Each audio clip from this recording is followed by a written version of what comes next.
De los 80, las promesas de salariazo y revolución productiva renovaron la ilusión de la sociedad y de la alicaída industria nacional. Pero la Argentina de la década de los 90 mostró una realidad bien diferente. Siguiendo un libreto comprado en el extranjero, el Estado le cedió su lugar al mercado y la apertura de la economía hundió las fábricas de nuestro país, profundizando la desindustrialización que había iniciado la dictadura. Aquella promesa de revolución productiva se había esfumado y la industria nacional sufrió las consecuencias.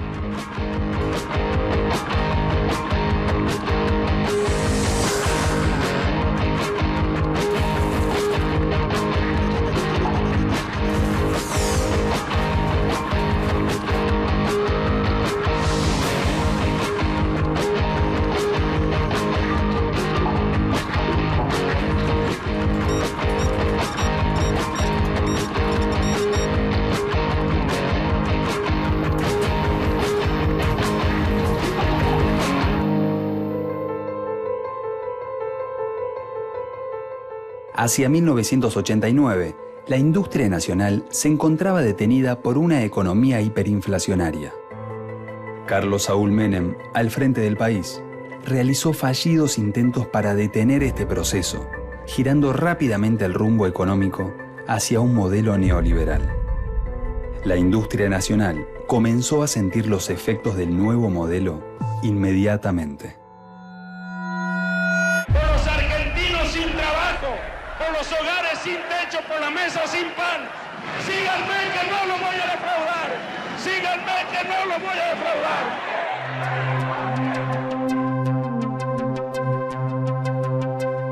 Apenas asume Carlos Menem, un poco contradiciendo buena parte de los postulados que había formulado en la campaña electoral, su primer medida de gobierno es plantear un acercamiento a los principales grupos económicos del país. Y en ese sentido, una de las primeras cuestiones que hace es reunirse con estos empresarios y ofrecer a uno de estos grupos que se hiciera cargo del Ministerio de Economía. Es el caso concreto del grupo Bungiborn, cuyo probablemente principal directivo asume como primer ministro de Economía de Menem y nombra a Roy al frente del Ministerio de Economía. Es una clara señal hacia los principales empresarios del país de que se venían cambios importantes.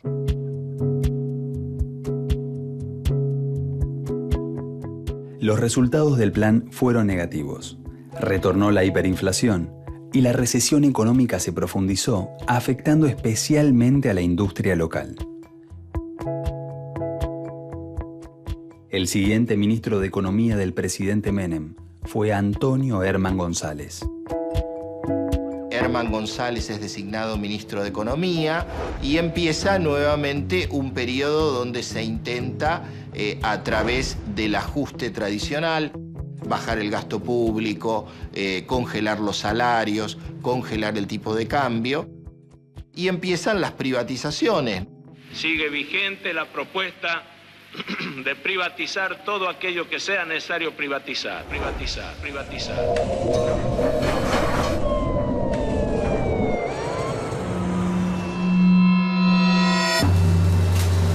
Durante los años 90, la industria nacional vería echada su suerte por el alineamiento a medidas económicas originadas a miles de kilómetros de nuestro país, el Consenso de Washington. Un listado de disposiciones que los organismos financieros internacionales recomendaban para los países latinoamericanos. Los principales objetivos eran ajustar el gasto público, liberar los mercados y las inversiones extranjeras y privatizar las empresas estatales. El plan de Herman González también fracasa en otra mega devaluación y en otra crisis en el primer trimestre de 1991, que va a desembocar en la vuelta de tuerca, que es el inicio de la convertibilidad. Con la salida de Herman González, asumió como ministro de Economía Domingo Felipe Cavallo, el principal ideólogo del plan de convertibilidad. El famoso 1 a 1 cambió por completo el escenario económico nacional.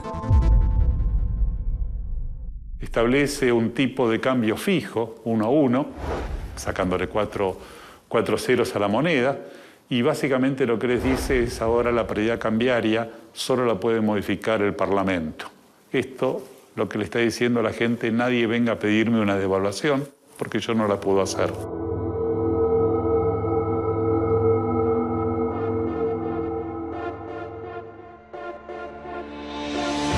El contexto inflacionario en el que se lanzó el plan de convertibilidad hizo que rápidamente encontrara un apoyo generalizado. El 1 a 1 se mostraba como la salida a la crisis que agobiaba la economía desde hacía décadas. Parecía llegar la estabilidad. Pero la industria sufriría las consecuencias del plan. El primer año y medio de la convertibilidad, la inflación fue de un 55%, pero con una gran diferencia entre los bienes industriales y los costos de producción de esos bienes industriales.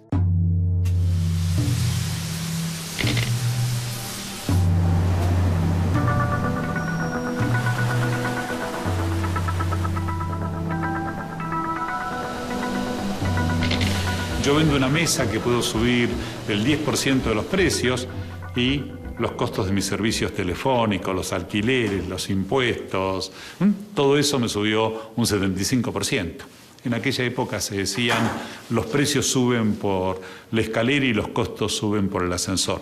Pero ¿cuál era el problema? La competencia de los productos importados. ¿Dónde estaba la solución? En la importación también.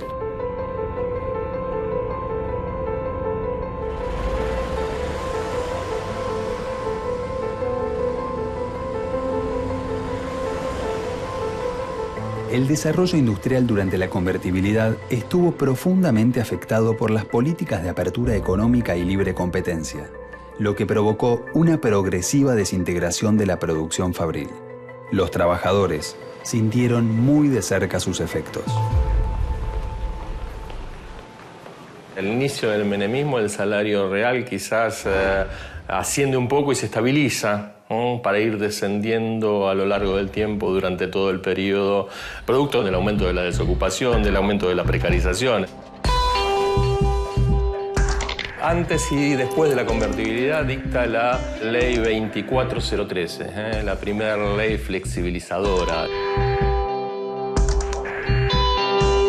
Lo que se hacía en términos de flexibilidad laboral es reducir los costos a la entrada y a la salida del contrato de trabajo. Se podía contratar más económicamente a los trabajadores y se podía despedir también más económicamente a los trabajadores. Esta era la teoría de la flexibilidad laboral para contribuir a que los empleadores tuvieran la posibilidad de contratar trabajadores a menor costo.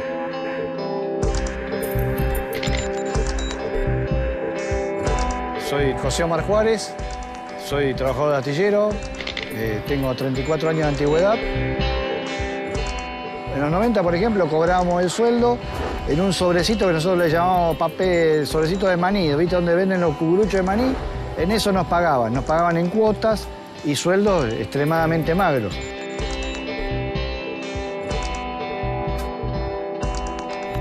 Vivimos un tiempo de políticas neoliberales que los trabajadores tuvimos que salir a la calle para enfrentar a todo el poder político que nos quería privatizar la empresa, como privatizó todas las empresas del Estado.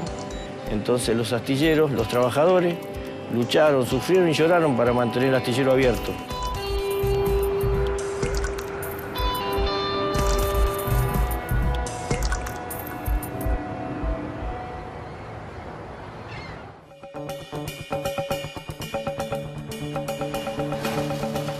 A fines de 1991, un sector de trabajadores de nuestra industria comenzó a organizarse en una nueva resistencia sindical que se conocería más adelante con el nombre de CTA. En el año 1991, los sindicatos perdedores, que eran los sindicatos estatales y las organizaciones ligadas a los maestros y otras organizaciones más pequeñas, crean la Central de Trabajadores Argentinos. Esta central iba a representar a todos los trabajadores. Es decir, no solamente a los trabajadores a los trabajadores asalariados, a aquellos que tienen un empleo formal, sino también a los trabajadores informales, a los jubilados y a los trabajadores desocupados.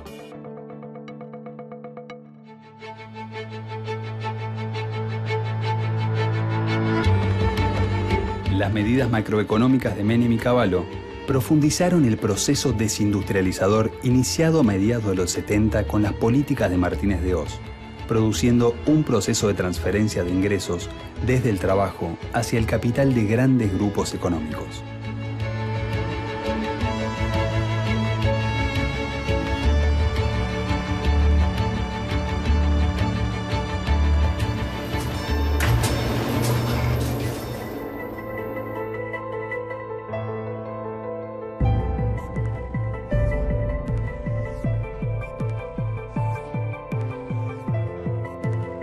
La convertibilidad trajo aparejados grandes cambios en la actividad financiera, y la industria nacional se vería profundamente afectada por los efectos de la libre actividad cambiaria. La convertibilidad va a generar una traslación de los sectores que van a tener una alta rentabilidad, que básicamente van a ser dos sectores. Uno es el sector financiero y por otro lado estaba el sector de las empresas privatizadas que habían adquirido las empresas públicas a precios muy bajos y que tenían consagrados marcos regulatorios con alta rentabilidad garantizada por ley en dólares y que habían comprado a bajos precios las empresas y que empezaron a generar una creciente fuga de divisas.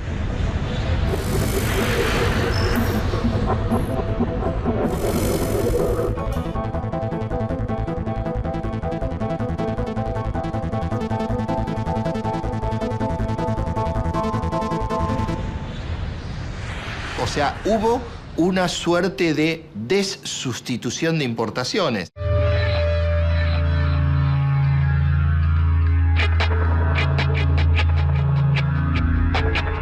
La Argentina durante esta década tuvo una tasa muy lenta de creación de empresas y esto tiene que ver con una respuesta muy sencilla. Si alguien hace 30 años estaba en el mercado y desarrolló capacidades y era difícil poder seguir avanzando, mucho más difícil era para alguien que recién quería empezar y que obviamente requería todos los procesos de aprendizaje. La suma de estos comportamientos nos da de que la base empresarial en la Argentina se reduce notablemente. Queda claro que los únicos que tenían rentabilidad con la convertibilidad, con el retraso cambiario, con la liberalización comercial y financiera, los únicos ganadores del modelo era el sector financiero y las privatizadas. Los sectores agrarios e industriales tradicionales que apoyaban ideológicamente esta política empezaron a sufrir las consecuencias.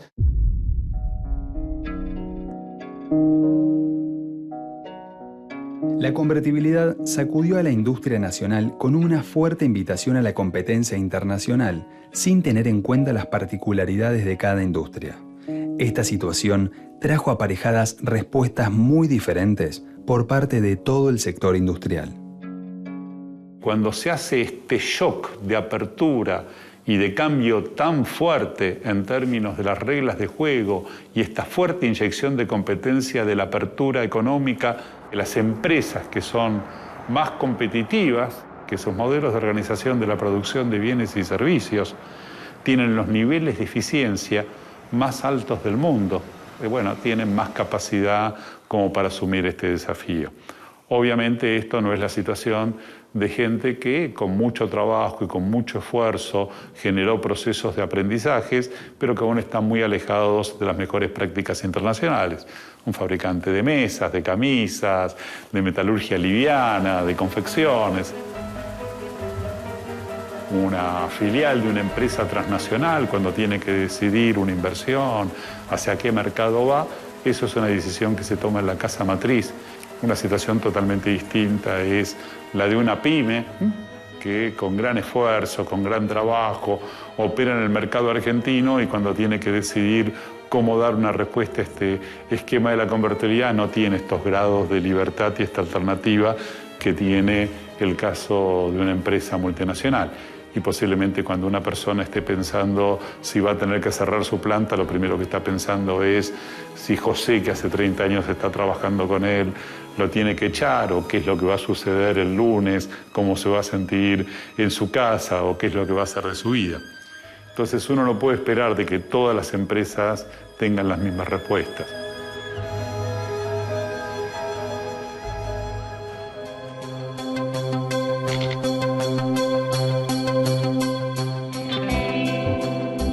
La industria automotriz fue una de las pocas que durante los años 90 se vio beneficiada por medidas de protección.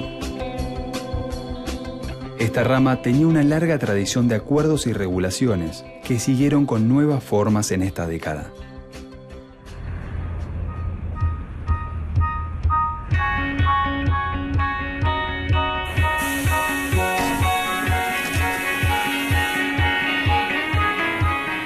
Recién en los años 90, digamos mediados de 94-95, Fiat, con la nueva constitución del Mercosur y todo el programa de acuerdos bilaterales para la industria automotriz, se reinstala y retoma el control directo de sus marcas en la Argentina, pero digamos en el 96, en poco tiempo, en 18 meses, levanta la planta más moderna de auto que hay en Argentina. Uno no podría decir que hubo un solo fenómeno. En realidad lo que hubo también es una Argentina que no tenía un programa de mediano y largo plazo, digamos, con lo cual recién se reinstala esa con la constitución del Mercosur y la década del 90, donde hay una política claramente de introducir a la Argentina en la globalización.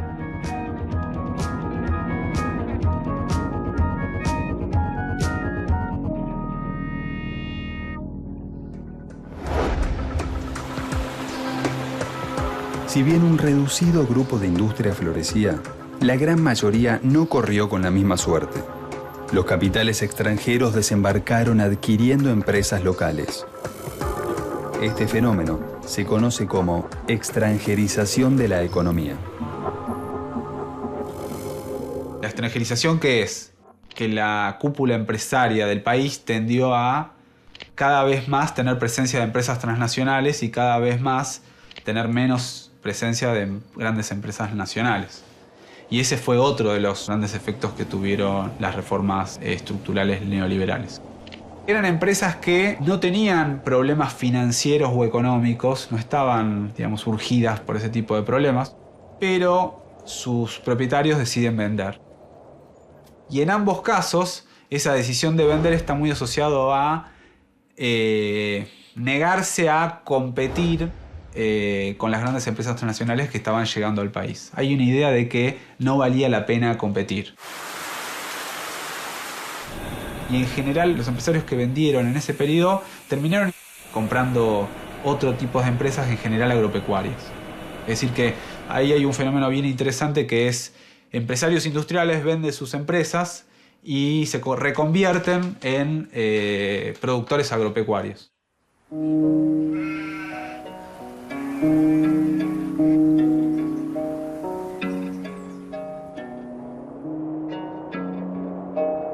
Las pequeñas y medianas empresas sufrieron un profundo deterioro durante la convertibilidad.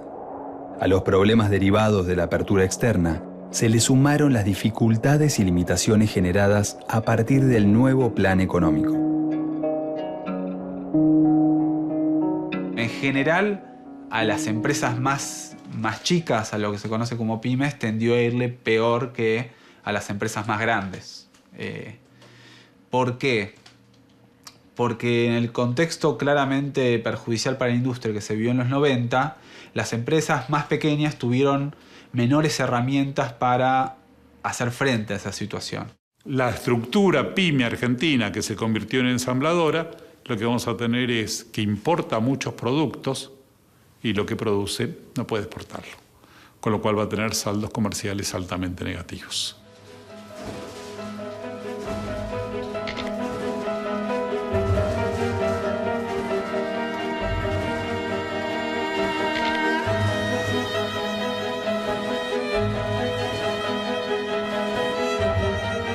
Bueno, mi nombre es Roberto Nicoli, me dedico a la fabricación de cubiertos de acero inoxidable.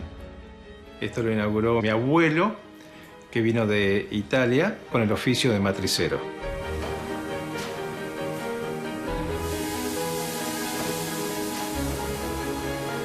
Nosotros tuvimos en el año 96-97 la posibilidad de comprar la fábrica de cubiertos Perel. Esa fábrica se fue apagando como una vela, no quebró ni nada, sino que no podía seguir, se ahogaba. Y nosotros cuando cerramos trato y compramos esa fábrica era algo muy doloroso ver la gente, la poca gente que quedaban, 6, 7, 8 personas de 30 a 40 años de actividad en la fábrica, que nos decían, vengan por favor antes de las 3 de la tarde, era invierno, porque no tenemos luz. Y mucha de esa gente vino junto con las máquinas y la logística y el embalaje y siguieron trabajando acá hasta que se jubilaron.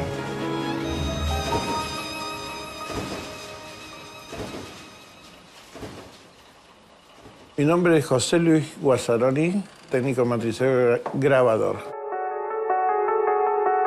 En el 80 entró a decaer toda la producción y el trabajo. Pues vino la otra época, que es la del 90 para adelante. Esa época, o sea, el sueldo era muy alto, pero a medida que iba pasando los años íbamos cayendo. En el sentido de que venía cayendo por lo importado que entraba y la producción cada vez más bajo.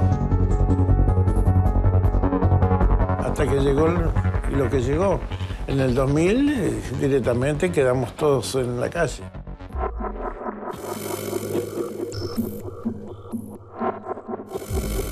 En el año 1999 asumió la presidencia Fernando de la Rúa, quien continuó con la convertibilidad y el modelo neoliberal. La crisis económica se profundizaba día a día y nuestra industria nacional se extinguía velozmente. Para mediados del año 2001, la recesión y la desocupación habían superado todos los récords históricos. La industria quebraría junto con el estallido social.